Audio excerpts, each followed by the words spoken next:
प्रदोष, शिवरात्रि, सोमवार तीनों एक ही दिन पड़ रहा। दुनिया के लोग त्रिवेणी का स्नान करने के लिए प्रयाग जाते हैं, पर मेरे भोलेनाथ ने पूरी त्रिवेणी यहीं बना दी है, पूरी त्रिवेणी। सोमवार की प्रदोष पड़ती है तो शंकर भगवान कैलाश पर निवास करते हैं। हमारे यहाँ कहते हैं सोमवार की जो प्रदोष पड़ती है वो इच्छा पूर्ति करती है। मान लो आप प्रदोष का व्रत नहीं कर सकते,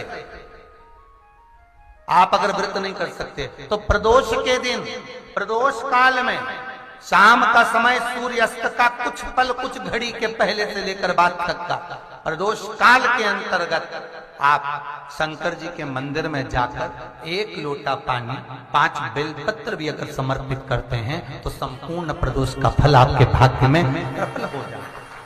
एक निवेदन सभी श्रोता बहन भाइयों से, कथा आस्था चैनल पर जो सुन रहे हैं, फेसबुक यूट्यूब पर जो सुन रहे हैं और पंडाल में बैठकर जो सुन रहे हैं,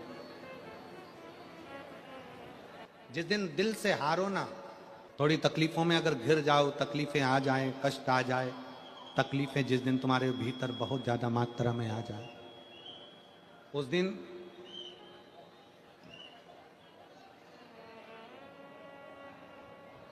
तीन बेलपत्र, एक बेलपत्र में पीला चंदन, बीच वाली पत्ती। जिस दिन तुम्हें लगे कि मैं बहुत दुखी चल रही हूं और मेरा काम हो ही नहीं रहा, बहुत तकलीफ की जिंदगी चल रही है, कोई हाथ पकड़ने वाला नहीं है, कोई संभालने वाला नहीं है और बहुत तकलीफ हो रही, बहुत तकलीफ। उस समय पर एक बेलपत्री के बीच वाली पत्ती पर पीला चंदन, दूसरी पत्ती पर लाल चंदन और तीसरी पत्ती पर 11 चावल गीले, पानी में उसको थोड़ा सा भिगो लें या धो लें, 11 चावल गीले शिव जी की उस पत्ती पर रखें। सबसे पहला पीला चंदन का बेलपत्र, दूसरे नंबर पर लाल चंदन का बेलपत्र, तीसरे नंबर पर जो 11 चावल आपने धोकर रखे हैं वो हाथ की हथेली में रखना है और हाथ की हथेली में रखकर अपनी कामना कर कर भगवान शंकर से विनय कर कर पंचाक्षर मंत्र नमः शिवाय या षडाक्षर मंत्र ओम नमः शिवाय या श्री शिवाय नमस्तुभ्यम बोलकर उस बेलपत्र पर सीधे हाथ में रखकर उल्टे हाथ का स्पर्श कर कर बाबा से अपने मन के भाव कहकर शंकर के शिवलिंग पर उसे समर्पित कर दीजिए। 1 ही लोटा जल, जहां से जल बहता है अशोक सुंदरी वाली जगह, 1 ही लोटा जल, जहां से जल बहता है उस जल बहने वाली जगह पर 3 बार उस जल को अपनी कामना कर कर श्री शिवाय नमस्तुभ्यम या पंचाक्षर मंत्र या षडाक्षर मंत्र बोलकर 3 बार उस स्थान पर गिरा दीजिए। गिराने के बाद में बाबा से विनय कर कर अक्षत वाली जो बेलपत्र है, एक बेलपत्र और एक अक्षत उसमें से अपने लिए लेकर आ जाओ। उसको 2 महीना 3 महीना अपने घर में रखिए। जितना भी दुख है धीरे धीरे बाबा समाप्त कर कर खुशियां घर में लेकर आता ही है। दुख समाप्त होगा, खुशियां घर में आएगी जरूर। जो बेटियां ससुराल में दुखी हैं, बहुत कष्ट में हैं या आपस में सामंजस्य पति पत्नी का नहीं बन रहा है या कोई विवादित वाली बात है, तो निवेदन है तलाक पर बात को लेकर मत जाना। एक बार बाबा देवाधिदेव महादेव का एक भाव जरूर प्रकट करना। महाराज श्री अवधूतेश्वर महादेव का नाम लेते। कौन से महादेव? अवधूतेश्वर महादेव का नाम लेकर थोड़ी सी मूंग, हरी जो मूंग होती है, उस मूंग को गला लीजिए पानी में। गलाने के बाद में उस मूंग को शिव मंदिर में ले जाकर भगवान जो नंदीश्वर विराजमान होते हैं वहां रखकर 7 बेलपत्र उस मूंग पर चढ़ा देना। चढ़ाकर बेलपत्र मेरे देवाधिदेव महादेव को अवधूतेश्वर महादेव के नाम से समर्पित कर दीजिए। वो मूंग उठाकर गौशाला में या आपके रोड पर कोई नंदी दिख जाए या गौशाला में कोई नंदीश्वर हो तो उस नंदी को वो मूंग खिला दीजिए थोड़ी सी। 3 या 4 प्रदोष करोगे, तलाक तक बात नहीं पहुंचेगी, आपस में प्रेम बढ़ जाएगा, बेटी को सम्मान मिलना प्रारंभ हो जाएगा और टेंशन समाप्त हो जाएगा, परिवार नहीं टूटेगा। जिस महीने में जो प्रदोष पढ़ा करे, जब प्रदोष पढ़े, बन सके 1 बेलपत्र, बन सके 5 बेलपत्र, शमी पत्र, हरे मूंग,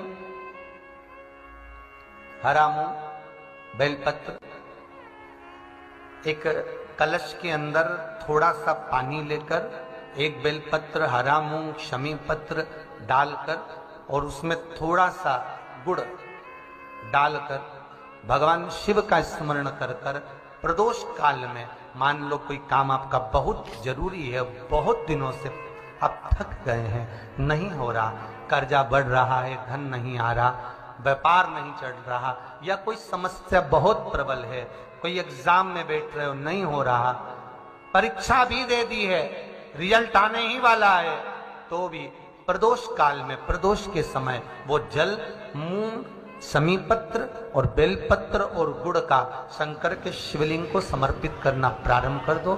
2 या 3 प्रदोष करोगे, बाबा आपकी मनोकामना शीघ्र पूर्ण कर देगा। 2 या 3 करो, बाबा करें। बहुत तकलीफ है, दुख की जिंदगी चल रही है, कोई परिवार में बेटे हैं, बहुएं हैं, बेटियां हैं, सब प्रयास कर रहे हैं, बेटे भी प्रयास कर रहे हैं, बहू भी प्रयास कर रही है, बेटी भी प्रयास कर रही है कि मुझे कोई अच्छा जॉब मिल जाए, मैं उन्नति की सीढ़ी पर चढ़ जाऊं, मैं बहुत आगे बढ़ जाऊं। और बेटा बेटी बहुएं अगर आगे नहीं बढ़ पा रही है तो शिव महापुराण की कथा कहती है कि एक कार्य करिएगा, एक बेलपत्र लीजिए और 7 चावल के दाने इस बेलपत्र के मध्य वाली पत्ती पर रख लीजिए। जो बेटा बेटी बहुत प्रयास कर रहे हो, बहुत कंपटीशन एग्जाम दे रहे हो, बहुत मेहनत कर रहे हो और उसके बाद भी बहुओं का, बेटियों का, बेटों का अगर कहीं जॉब नहीं लग रहा और कहीं सिलेक्शन हो ही नहीं रहा और बहुत हार चुके हैं, तब एक बेलपत्र 7 चावल के दाने मध्य पत्ती पर 7 चावल के दाने, एक घिसे हुए चंदन की गोली, पीला चंदन को घिसकर उसकी एक गोली बनाए, एक गोली गोल कर शिव पिंडी जैसी, शिवलिंग जैसी गोली बनाकर उस चावल के दाने पर रख लो। एक स्थान पर रखकर घर के अंदर ही उसका पूजन कर लो। और पूजन करना है वही जो आप घर में सामग्री आपके रोली, चावल, मोली, हल्दी, उससे पूजन कर दिए से आरती कर ऐसी कैसी ही बेलपत्र अशोक सुंदरी वाली जगह पर, थोड़ा समझिएगा, अशोक सुंदरी वाली जगह मतलब जहां से पानी बह रहा है उस ओर इस डंडी को रखना और ऐसी कैसी पत्ती अशोक सुंदरी वाली जगह पर रख दीजिए। ये किसी भी प्रदोष के दिन या किसी भी सोमवार की अष्टमी के दिन या किसी भी विशेष शिवरात्रि के दिन आप ये एक बार केवल करना है और अपने मन की कामना कर उसको रखकर बाबा को घी का 2 दिया लगाकर आ जाना है।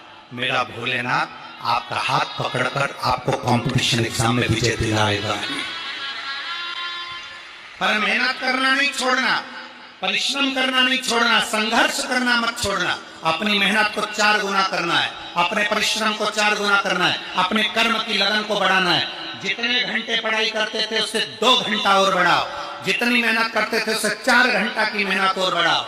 और साथ में 7 अक्षत एक चंदन, पीले चंदन की एक शिवलिंग जैसी आकृति, छोटा सा शिवलिंग जैसा भाग रखकर घर में उसका पूजन कर कर, घी का दिया से आरती लगाकर, बाबा की आराधना कर कर, दिल से कामना कर कर बाबा से वो ले जाकर ऐसे के सही पत्ता अशोक सुंदरी वाली जगह, अशोक सुंदरी की जगह जानते हो? ये जो जगह है, ये जो जगह दिख रही है, मेरा निवेदन है चैनल वालों से थोड़ा इसको दिखाने का प्रयास करें। ये जो जगह है, ये शिवलिंग है, इधर शिवलिंग है, और शिवलिंग के साइड में जो जगह होती है जहां से पानी बहता है उसको अशोक सुंदरी की जगह कहते हैं। तो इस स्थान पर इस बेलपत्र को, इस बेलपत्र की डंडी पानी बहते समय, बेलपत्र की डंडी है वो पानी बहने के स्थान पर हो, उसको रख दीजिए। 2 घी के दिए लगाकर, और घी के दिए का स्मरण करें।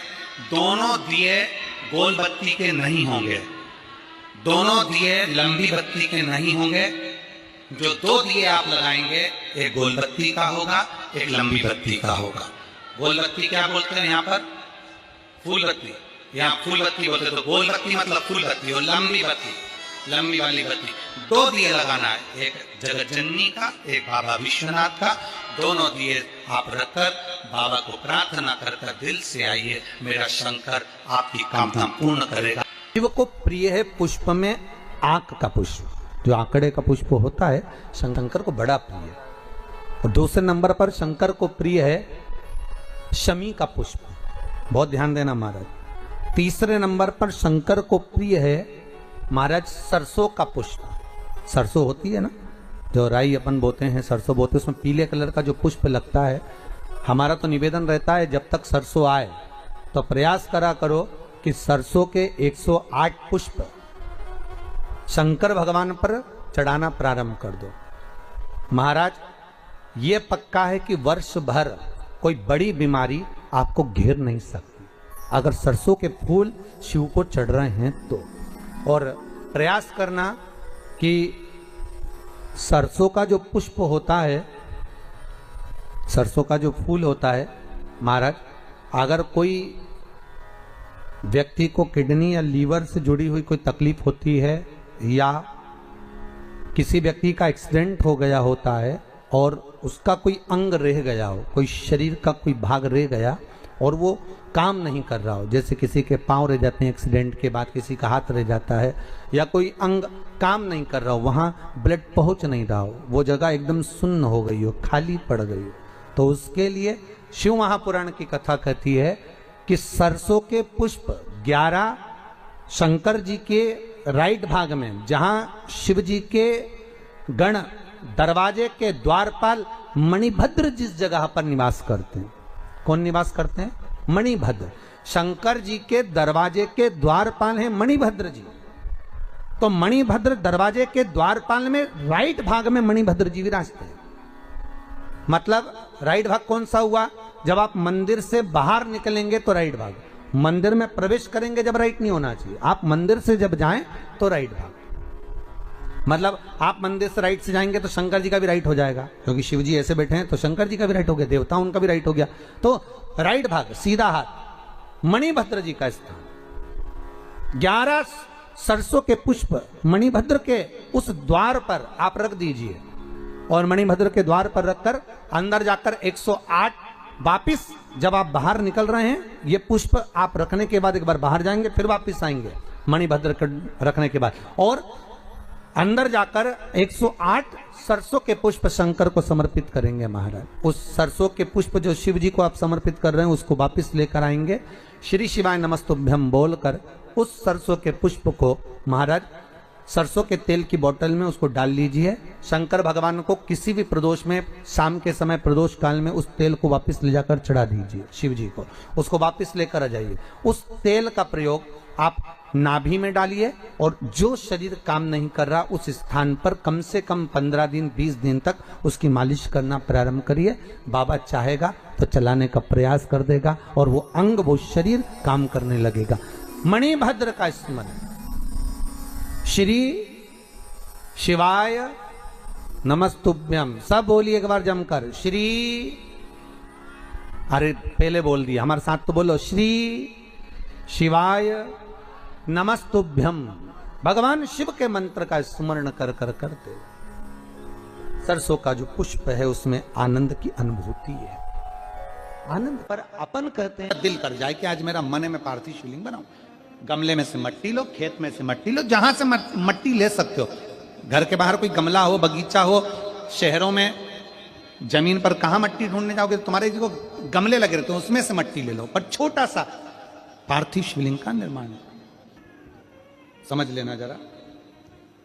तुमने पार्थिव शिवलिंग बनाया, जलाधारी बनाई, पूजन कर लो जिस दिन तुम्हारा मन करे। कोई तिथि, कोई वार, कोई दिन, कोई समय, कोई घड़ी, कोई पल, कुछ मत देखो। तुमने पार्थिव शिवलिंग का निर्माण किया। 3 आखा चावल, 3 अक्षत। आखा चावल जानते हो, साबुत दाना, आखा चावल।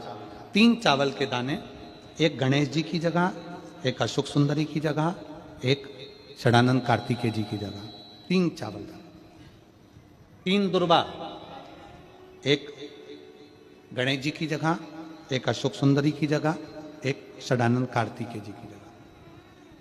3 बेलपत्र, जहां पर माता पार्वती जी का आपने ये जलाधारी बनाई है, उसी जलाधारी पर यहां से पानी बहता है, इसके ठीक विपरीत में यहां 3 बेलपत्र, तीनों रख दीजिए। और छोटा सा कलश हो या बड़ा सा कलश हो, 3 लोटा जल यहां बैठकर, जहां पर आपने बेलपत्ती रखी है उसी के वहीं पर बैठकर इस शिवलिंग पर 3 लोटा जल धीरे धीरे अपने मन की कामना कर कर, बाबा आज मैं दुखी हूं, बाबा मुझे ये तकलीफ है, बाबा मेरे बच्चे ये काम में गए हैं, बाबा ऐसा है। 3 लोटा जल बाबा को धीरे धीरे अपने भाव कहकर, फिर तुम्हारे पास में जो पूजन का सामान हो वो चढ़ाकर बाबा की आरती कर कर दिया लगा दो। जब दिया ठंडा हो जाए उस शिवलिंग का विसर्जन कर दो। आप पाओगे, आपने अगर 2 या 3 बार कभी भी तुम्हारा मन करा कर लिया, आपको खुद लगेगा कि मेरे घर में संपदा कैसे बढ़ रही है और कार्य कैसे सिद्ध हो रहा है। शिव आराधना में भगवान शंकर की, शिव भक्ति में भगवान शंकर की अविरल भक्ति में पार्थिव शिवलिंग का निर्माण और पार्थिव शिवलिंग की पूजन हमें बल प्रदान करती है। जिसके घर में पार्थिव शिवलिंग का निर्माण होता है, उसके घर में कभी लक्ष्मी की कमी नहीं होती है, वहां लक्ष्मी सदा निवास है। की जिंदगी में कर्जा ही कर्जा डूबा हुआ है, कर्जे में लदालूम हो और कोई उन्नति हो ही नहीं रही, बहुत कष्ट में हो गए, तो प्रदोष के दिन बेलपत्री के वृक्ष के नीचे दीप लगाएं, शिव जी के मंदिर में जाकर दीप लगाएं और अपने घर के दरवाजे पर दीप लगाएं। प्रदोष के दिन बेलपत्र के वृक्ष के नीचे लगाया गया दीपक, शिव मंदिर में लगाया गया दीपक और अपने दरवाजे पर लगाया गया दीपक, ये तीनों जब एकाग्रित भाव से दीप लगाए जाते हैं तो ब्रह्मा विष्णु महेश हमारे कार्य की सफलता देते ही हैं, उसमें अटकल नहीं। प्रदोष बन सके तुम्हारे पास में शिवालय हो या बेलपत्री का वृक्ष हो, वहां दीप दान अवश्य करना चाहिए। अभीश्वर महादेव का नाम 7 कनेर के पुष्प, 1 बेलपत्र। जिस समय पर कनेर का फूल बेलपत्र के साथ चढ़ाया जाएगा तो 7 कनेर के पुष्प सीधी बेलपत्र पर आपको रखेंगे। आपका भाग्य ठीक नहीं चल रहा, आपकी किस्मत ठीक नहीं चल रही, आपके ग्रह ठीक नहीं चल रहा है, नंदीश्वर के पास में बैठकर श्री शिवाय नमस्तुभ्यम बोलकर अशोक सुंदरी वाली जगह पर स्पर्श कराकर भगवान शंकर पर 7 फूल के साथ बेलपत्री की डंडी अशोक सुंदरी की साइड हो, ऐसा स्मरण करते हुए शिव को समर्पित कर वही बेलपत्री 5 बार नमः शिवाय या पंचाक्षर मंत्र, षडाक्षर मंत्र बोलकर वही बेलपत्री 3 प्रदोष 4 प्रदोष ने प्रदोष आप चढ़ा रहे हैं, प्रदोष काल में वो बेलपत्री लाकर अपने पूजन वाले स्थान पर रखते जाओ। एक बेलपत्री एक प्रदोष पर लाओगे, अगला प्रदोष आएगा, आपके भाग्य बदलने में आपको खुद मालूम पड़ जाएगा कि आपकी किस्मत कैसे बदल